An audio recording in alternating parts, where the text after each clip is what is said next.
हो श्री कृष्ण भगवान की।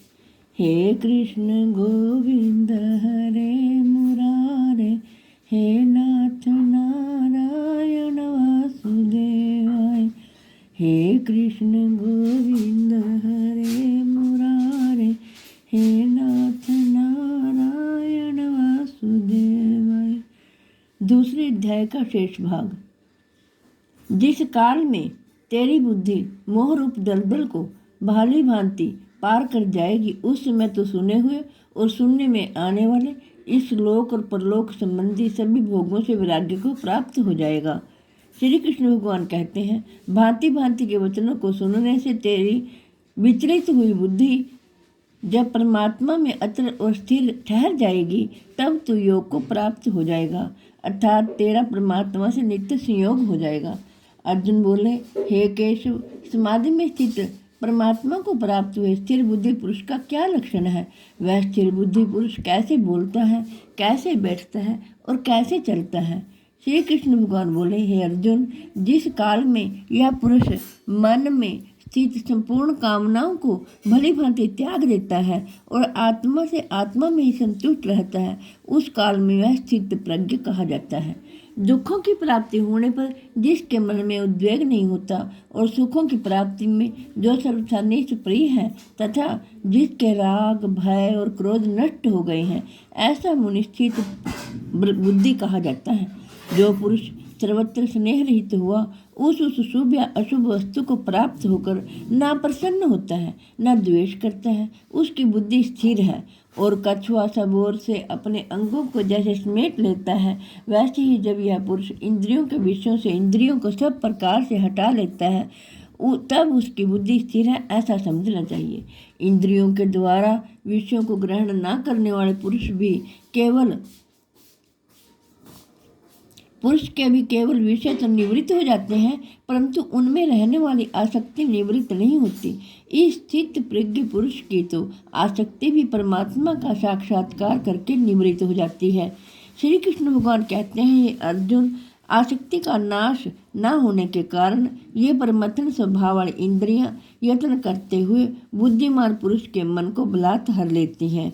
इसलिए साधक को चाहिए कि वह उन संपूर्ण इंद्रियों को वश में करके समाहित चित्त हुआ मेरे प्राण होकर ध्यान में बैठे, क्योंकि जिस पुरुष की इंद्रियां वश में होती हैं उसी की बुद्धि स्थिर हो जाती है।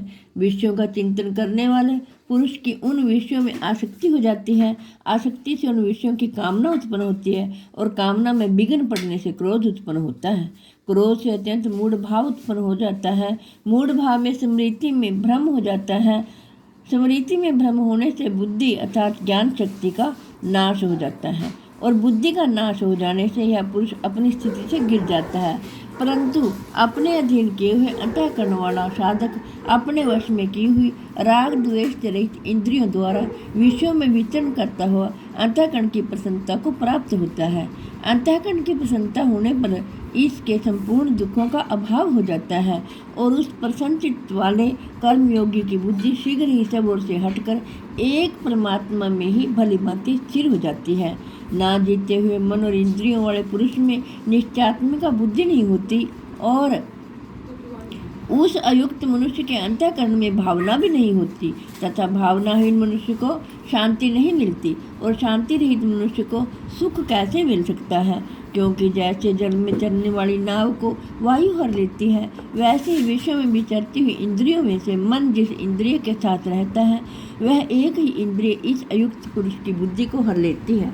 इसलिए हे महाबाहो, जिस पुरुष की इंद्रियों के विषयों से सब ओर निग्रह की हुई है, उसी की बुद्धि स्थिर है।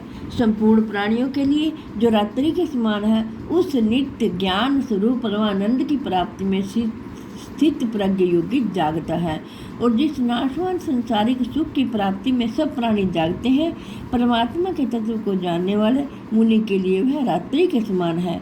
जैसे नाना नदियों के जल सब ओर से परिपूर्ण अतिल प्रतिष्ठा वाले समुद्र में उसको विचलित न करते हुए ही समा जाते हैं, वैसे ही सब भोग जिस स्थित प्रज्ञ पुरुष में किसी प्रकार का विकार उत्पन्न किए बिना ही समा जाते हैं, वही पुरुष परम शांति को प्राप्त होता है, भोगों को चाहने वाला नहीं।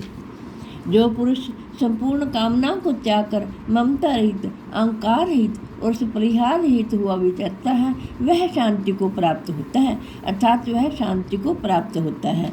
हे अर्जुन, यह ब्रह्म को प्राप्त हुए पुरुष की स्थिति है। इसको प्राप्त होकर कोई योगी कभी मोहित नहीं होता और अंतकाल में भी इस ब्राह्मी स्थिति में स्थित होकर ब्रह्मानंद को प्राप्त हो जाता है। ओम तत्सदिति। श्रीमद् भगवद गीता उपनिषद ब्रह्म विद्यायाम योग शास्त्र श्री कृष्ण समाधे सांख्य योग नाम द्वितीयोध्याय। जय हो श्री कृष्ण भगवान की। हे कृष्ण गोविंद हरे मुरारे, हे नाथ नारायण वासुदेवाय। हे कृष्ण गोविंद हरे मुरारे, हे नाथ नारायण वासुदेवाय। तृतीयोध्याय है। अर्जुनवाद। ज्यायसी चेत्कर्मणस्ते मता बुद्धि जनार्दन तत्किं कर्मणि घोरे माम नियोजसी केशव। अर्जुन बोले, हे जनार्दन, यदि आपको कर्म की अपेक्षा ज्ञान श्रेष्ठ मान्य है तो फिर हे केशव मुझे भयंकर कर्म में क्यों लगाते हो। आप मिले हुए से वचनों से मेरी बुद्धि को मानो मोहित कर रहे हैं। इसलिए उस एक बात को निश्चित करके कहिए जिससे मैं कल्याण को प्राप्त हो जाऊं। जय हो श्री कृष्ण भगवान की। श्री कृष्ण भगवान बोले, हे निष्पाप, इस लोक में दो प्रकार की निष्ठा मेरे द्वारा पहले कही गई है। उनमें से सांख्य योगियों की निष्ठा तो ज्ञान योग से और योगियों की निष्ठा कर्म योग से होती है। मनुष्य ना तो कर्मों का आरंभ किए बिना निष्कर्मता को यानी योग निष्ठा को प्राप्त होता है और न केवल कर्मों के त्याग मात्र से ही यानी सिद्धि सांख्य निष्ठा को ही प्राप्त होता है। निसंदेह कोई भी मनुष्य किसी भी काल में क्षण मात्र भी बिना कर्म किए नहीं रहता, क्योंकि सारा मनुष्य समुदाय प्रकृति जनित गुणों द्वारा परवश हुआ कर्म करने के लिए बाध्य किया जाता है। जो मूढ़ बुद्धि मनुष्य समस्त इंद्रियों को हठपूर्वक ऊपर से रोककर मन से उन इंद्रियों के विषय का चिंतन करता रहता है, वह मिथ्याचारी अर्थात दंभी कहा जाता है। किंतु हे अर्जुन, जो पुरुष मन से इंद्रियों को वश में करके अनासक्त हुआ समस्त इंद्रियों द्वारा कर्मयोग का आचरण करता है, वही श्रेष्ठ है। तो शास्त्र विहित कर्तव्य कर्म कर, क्योंकि कर्म ना करने की अपेक्षा कर्म करना श्रेष्ठ है तथा कर्म ना करने से तेरा शरीर निर्वाह भी सिद्ध नहीं होगा। यज्ञ के निमित्त किए जाने वाले कर्मों से अतिरिक्त दूसरे कर्मों में लगा हुआ ही यह मनुष्य समुदाय कर्मों से बंधता है। इसलिए हे अर्जुन, तो आसक्ति से रहित होकर उस यज्ञ के निमित्त ही भली भांति कर्तव्य कर्म कर। जय हो श्री कृष्ण भगवान की। शेष भाग अगली वीडियो में कहूँगी।